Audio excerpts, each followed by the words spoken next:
Okay, so the first question I had was just kind of if you could introduce yourself and tell us a little bit about your journey in education and how you got to where you are now. Sure. So my name is Matt Glover, and my teaching background's in first grade, and then became an elementary principal, and then for 12 years was the principal of a large early childhood school just north of Cincinnati, Ohio, where I live. And it was really during that time that I became particularly interested in early writing, due in large part to some work they were doing with Katie Wood Ray at the time. Um, Everything I know about writing, I've learned from Katie. And so that led to Katie and I writing a couple books together, written other books on my own, and now I'm a full-time author and consultant, and really working across grades. So really preschool through eighth grade, and I work in a wide range of schools now. Um, about a third of my work is in international schools, and the rest is in the United States. Okay, great, thank you. Um, the first thing you mentioned it there, writing in the early years. What does that look like? What does writing look like for children, very young children, aged 3 up to 6, say? Yeah, so there are a couple of big things that we have to keep in mind. First of all, at any grade, but especially with young children, we need to be thinking about how we support them both in terms of composition and in terms of convention. So sometimes people think that with young children, well, we have to learn letters and sounds and everything is a prerequisite for writing, and it's certainly not a prerequisite. If we think about also supporting children in terms of composition, really the quality of writing. And so when we think, so too often people think, well, there's a prerequisite that we, first have to teach one before the other. And so in order to really work on children's thinking, to work on things like how to keep um, their book constant over time, or how to stay on topic and their focusing on topic in their writing, or how to illustrate in with more detail, which leads to more oral language, and how do they read the book so it sounds like a book, and on all these things from Mm-hmm. a composition standpoint. We really have children really have to be making books, which is Mm-hmm. very different if we want to work on compositional writing than very functional writing. And so I always want to be careful too that there's certainly functional writing is certainly important, um, but there's not a lot of thinking involved. If you think about just what's involved in writing a grocery list, there's not a lot of composition in terms of how to Yeah, write that yeah, beautifully.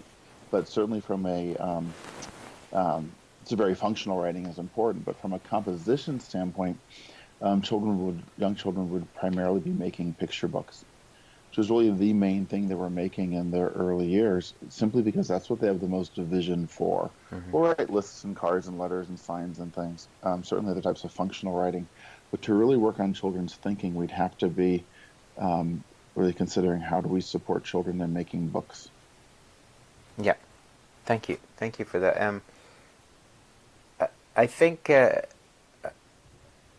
next question is going to be a little bit about writing as well. You wrote a book with sorry, about reading. You wrote a book with Kathy Collins. Um, I am reading, and the I kind of have a little bit of a blurb here that I'm going to read out. It says, in this book, you remind us that we're teaching children and not reading levels, and the book tells us how we can nurture, nudge, and instruct young readers to make meaning in any text, whether or not they're reading the words. Could you kind of expand on that a little too? Yeah, absolutely. I mean, certainly there's some parallels between reading and writing, and Yeah. that in order for young children, for us to support their thinking and writing, we have to be very comfortable with their approximations and how approximated their book making is in writing. And it's the same thing in reading. We're able to see all sorts of fascinating things that young children can do when they're reading if we're comfortable with their very approximated reading. And um, so we'd have to be thinking about how do children read familiar books, unfamiliar books, but all sorts of things that they're not reading conventionally. And so if we're able to do that, then we're able to support them as readers long before we're thinking about them reading conventionally and thinking Mm-hmm. about what appropriate text levels might be. And a part of this, though, beyond just with very young children, is that exactly what you said, that it's, too often in schools it becomes about um, kind of this race through levels to try to Hmm. get through text levels as soon as possible, and looking at children as what level are they at, as opposed to what are their dispositions towards reading, what are their reading skills and behaviors, what are the things that they are able to do um, beyond just fluency and accuracy. And so if we really have to look at um, children's full reading identities and helping children see themselves as strong, competent readers for the skill because of the skills they have, not because of the text level they've attained. Yeah, that makes a lot of sense. I think what you touched on about there about the reading levels and the approximations, I think that's hard for some teachers to move and see beyond that. But I think perhaps even more so, it's difficult for parents. How do you talk a lot to parents? I know, and certainly in the school visits that you've done, that I've seen you have parent sessions. What do you recommend for parents in terms of supporting reading and writing at home? Yeah, I mean, so there are a couple of big things I always talk with parents about. One is certainly, again, that idea of composition and conventions, because parents, again, tend to think that, well, what would we teach other than conventions, right? And Uh-huh. um, and the thing is, what's interesting is when we talk to parents, they often don't realize that there is anything to think about other than Yeah, convention. And as soon as we start to talk composition, parents very quickly say, "Oh, how do I get my children to compose like that?" Right? It's not that they don't value it; they just sometimes don't know about it. yeah, And so part of it's helping parents understand the whole role of thinking, composing, and writing. Um, we also help try to help parents think about just in teaching and learning in general how important it is that we're nudging development rather than pushing development. And again, it's not that we're certainly it's a very active role of teachers and parents and how we're supporting children, but it's very easy to fall into the trap of moving outside of that zone of proximal development and having hmm, students try to give students too many things at once. yeah, So we really try to help parents think about their own experiences and how do they learn, how does anyone learn best, which is, of course, when you're working just outside of what you can do on your own, yeah. and then how to think about that with children. And then the last big thing we always think about with parents is just helping them understand the role and the importance of choice. And in writing, both in terms of choice of topic and in terms of choice of genre, and how often parents have a different kind of insight into that at home in terms of genres and topics that are engaging and meaningful to children. Okay, okay. I think maybe the next question kind of ties a little with that. A lot of the schools that perhaps you've worked in and I've worked in, PYP, inquiry-based schools, there's a lot. Obviously, inquiry is still very relevant for so many of us when we're teaching, and student agency has become a big issue, a big kind of trend in what people are talking about within schools. How do you see agency and inquiry-based learning fitting with, say, the writer's workshop model? Yeah, I mean, certainly we want students to own their writing and their writing process, and so that's certainly where choice comes in. Uh-huh. But also in terms of um, how and how long they're working on pieces of writing. So the thought isn't an over scaffolded view of, all right, we're all doing this today, and then we'll all do this tomorrow, Yeah. which really, you know, does little to really support children in terms of not just their thinking, but also their agency. Um, and so, yeah, we'd want children to have that type of ownership. And so, whether it's ownership over the time, whether it's over ownership sometimes over what they're writing about, sometimes what genre they're writing in, um, and certainly the way we're approaching anything from a writing standpoint is very inquiry based.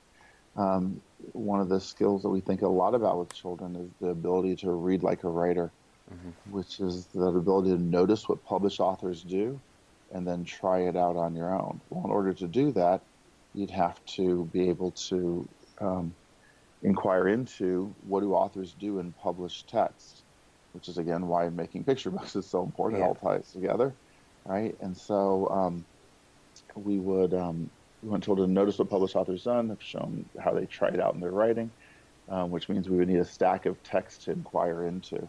So the whole writing process for young children is very inquiry, or should be very inquiry based, and unfortunately, it's not always that way in schools. Uh-huh.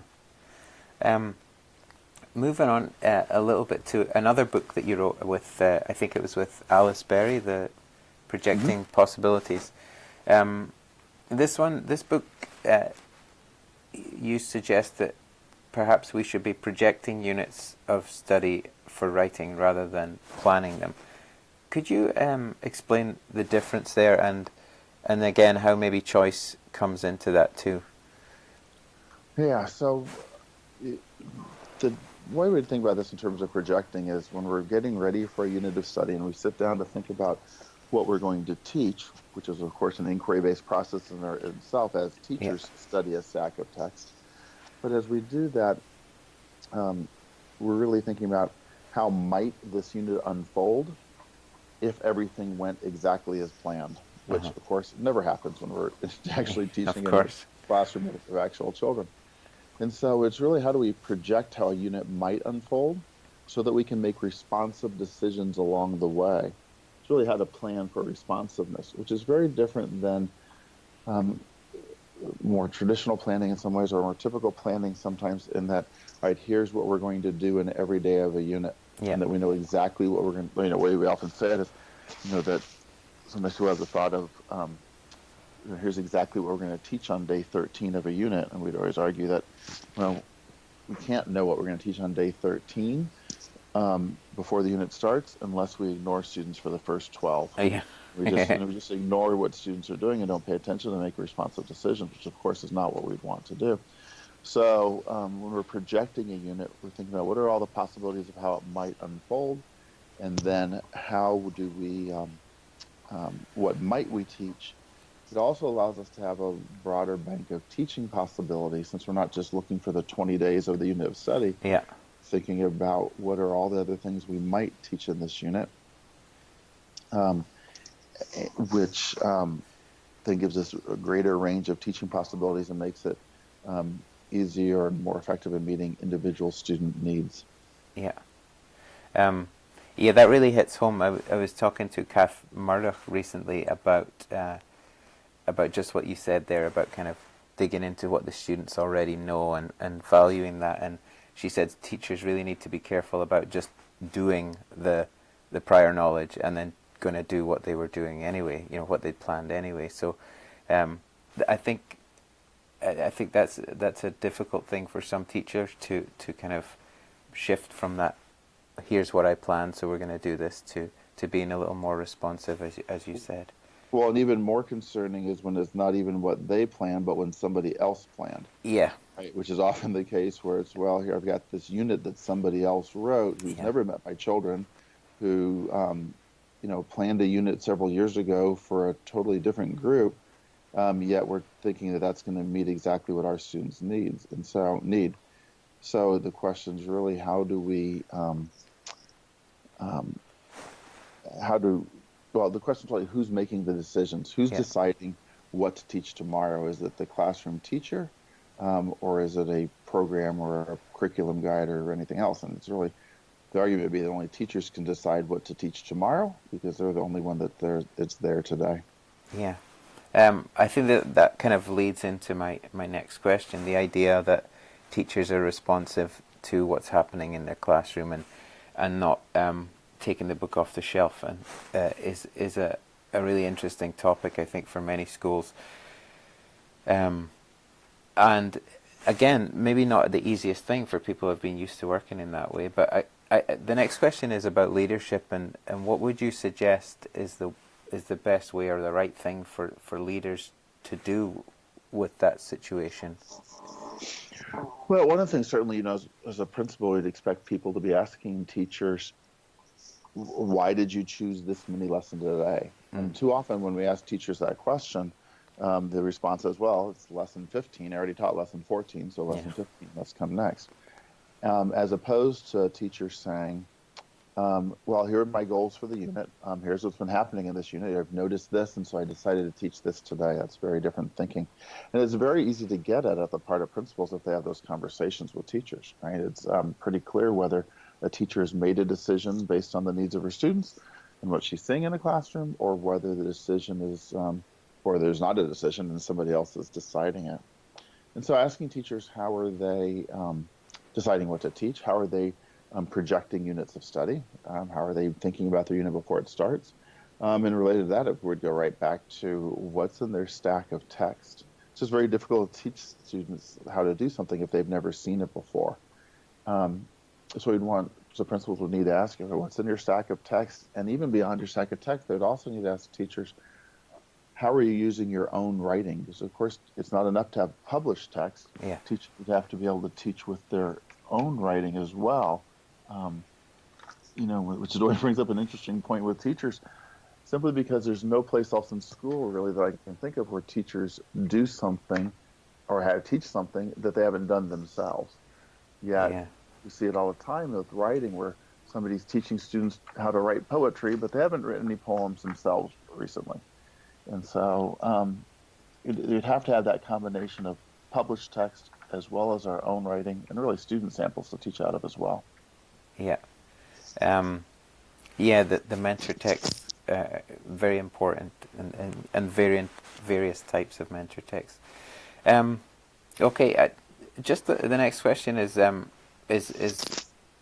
of about what's next for you. What are you currently working on, and what's currently happening in the world of education that you're interested in and excited about? Yeah. So right now, the big topic that I've been thinking a lot about and I'm writing about and desperately trying to finish this book on. So as soon as I'm done with you, I've got to try to finish this chapter today. But I'm working on a book around choice of genre.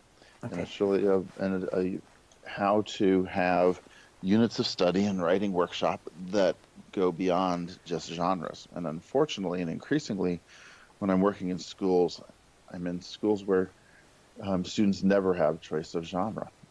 Where they go year after year of school, never writing in a genre of choice, which also often leads to them not writing in genres that they are their favorites or that they have synergy for. Like, for example, if you go and interview 4th and 5th graders and ask them what their favorite genre is to write in, they'll say fantasy, fiction, fantasy writing. I just interviewed a ton of 4th and 5th graders, and that was the answer that popped up over and over. And when we look at units of study out in the world, the most underrepresented unit is fantasy. Mm-hmm. And so there's a mismatch in between what students are wanting to write and what's they're actually often being required to write. And so in addition to having genre studies, which I'm certainly supportive of and love genre studies, but we'd also could have process studies or craft studies, studies organized around a particular aspect of craft or a particular process. So really, the reason I care about this so much is what I care most about in education or teaching is engagement. I care about student engagement, and it's very difficult to think about student engagement if we're not considering what's the role of choice. And of course, that carries over to reading as well. But we know that choice is linked tightly with choice and engagement are linked tightly, and so it'd be very difficult to consider engagement without thinking about choice of genre. So that's the book that I'm working on right now. And related to that too, and especially related back to the idea of projecting units, one of just the ideas in education that I just increasingly think about is this, just the whole role of control on the part of teachers and who's really making decisions in classrooms. And it's often I think a lot about teachers who are very well-meaning, but end up in trying to help students actually over-scaffold learning to the point that it's not really supportive of what children are able to do, and it becomes more about the product than about actual learning. That's really reassuring to hear that you're thinking about that too. I think it's for a lot of us, that's what's on our minds at the moment as teachers. Do you have a projected timeline? Do you know when the book's going to be ready? I'm ready to read it. Yeah, I'm ready for it to be done. It should be out next fall. Okay. Okay. Yeah, so Well, it should get my hopefully, order in. it should be the next month or so here. It'll finally be done, and then out in the fall is the hope. Okay. Okay. Thank you. Thank you so much. I think that's all I have for just Okay, now. I'm great. just gonna stop recording there.